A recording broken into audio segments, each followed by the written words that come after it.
현재 인도네시아 수출 규제가 또 한 번 등장하며 관련 국가에 논란을 일으키고 있습니다. 그런데 이것이 한국과도 적지 않은 관련이 있으며 또 뒤통수를 맞은 게 아니냐는 말도 나오는데요. 무역협회 등에 따르면 인도네시아는 2023년부터 구리와 보크사이트를 수출 금지시킬 예정이라는데요.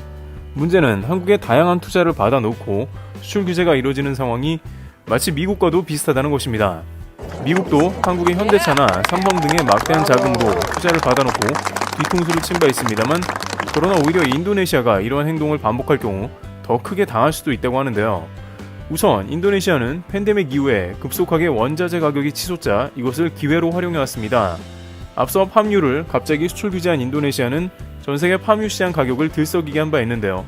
다행히 말레이시아가 팜유를 풀어서 가격은 곤두박질 쳤고 그제서야 인도네시아는 팜유 수출 규제를 해제했습니다. 또한 한국의 KF21 대금을 팜유로 납부하겠다고 했지만 팜유 수출 규제를 걸어 대금 납부도 안 되기도 했으며, 수출 규제가 해제된 지금까지도 팜유로 납부할 생각은 전혀 없어 보인다는 의견이 제기됩니다. 국가마다 수출 규제를 할 수는 있지만 유독 한국에는 자기들 이득에만 되는 방향으로 수출 규제를 진행한 것이죠. 또한 일각에서는 인도네시아가 마치 강대국과 같은 흉내를 내고 있다는 지적이 잇따르고 있습니다. 러시아나 중국 또한 인도 등은 이번 러시아 사태와 팬데믹 이후에 수출 규제와 갑질이 크게 증가했는데, 인도네시아도 막대한 자원을 바탕으로 주변국을 경쟁시키거나 곤란에 빠뜨린다는 것입니다. 문제는 인도네시아의 보크사이트와 구리 같은 경우 한국에서도 매우 필요한 금속 중 하나라는 것으로, 보크사이트는 알루미늄의 원료인데 이는 자동차의 각종 부품을 비롯해 광범위하게 활용되고 있습니다. 한국에서 각종 제철소에 꼭 필요한 광물인데 이를 전격 2023년부터 수출 규제에 나선다는 것입니다. 그런데 문제는 인도네시아는 한국에 약 5조 원가량의 제철소 관련 투자를 받았다는 사실입니다. 인도네시아 조코이 대통령은 방한시에 인도네시아 국영 철강회사 크라카타우 스틸과 MOU를 맺었으며 향후 5년간 약 35억 달러를 투자해 제2고로와 냉연 공장 신설을 추진한다는 점입니다. 포스코의 관련 노하우를 흡수하게 되는 동시에 철강산업 발전을 도모하는 협력이라 할 수 있는데요. 그런데 일각에서는 인도네시아가 미국과 같이 공장을 유치하는 것과 흡사한 방식을 한국에 실행하고 있는 일종의 갑질 형태가 아니냐는 우려가 제기되고 있는 상황인 것입니다.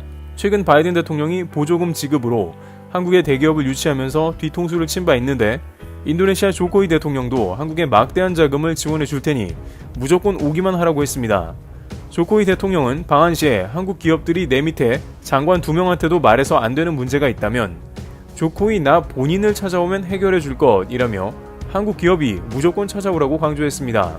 특히 전기차 생태계를 조성하려고 하는 인도네시아는 니켈 광산을 개발하고 배터리를 생산하기 위해서 한국의 LG 에너지 솔루션, 현대차 등을 입점시키며 지속적인 한국 기업 노하우 전수를 바라고 있습니다. 그러는 가운데 또다시 자원 수출 규제를 한국에 전개한다는 것은 논란이 될 것으로 보입니다. 그런데 결국 이런 방식은 인도네시아가 더욱 당할 수밖에 없다는 의견이 제기되는데요. 한국의 기업들은 이제 인도네시아에 투자를 꺼리게 되고 이미 다방면에 자원 수입 라인을 넓혀가는 상황입니다. 베트남, 사우디, 아프리카 등에서 광범위하게 자원 수입을 전개하며 다방면으로 수입 라인을 넓히고 있으며, 또한 인도네시아가 지나친 자국 중심주의를 펴게 되면 자연스럽게 투자 규모는 줄어들 것으로 예상됩니다. 한국도 해당 국가에 투자할 때 서로 오가는 것이 있어야 하고, 현재 미국의 사례도 그렇듯이 투자를 받아놓고 수출 규제를 하거나 지원금을 회수하는 행태는 결국 신뢰를 잃게 된다는 의견이 제기됩니다. 이와 같이 인도네시아는 자국의 외국 공장을 들이고 수출 규제를 점점 강화하는 행태를 반복하고 있습니다. 한국도 니켈 같은 경우 인도네시아가 세계 최고 매장량이라 진행은 하지만 이런 행태는 결국 투자가 배제될 것으로 관측됩니다. 트리블TV였습니다. 감사합니다.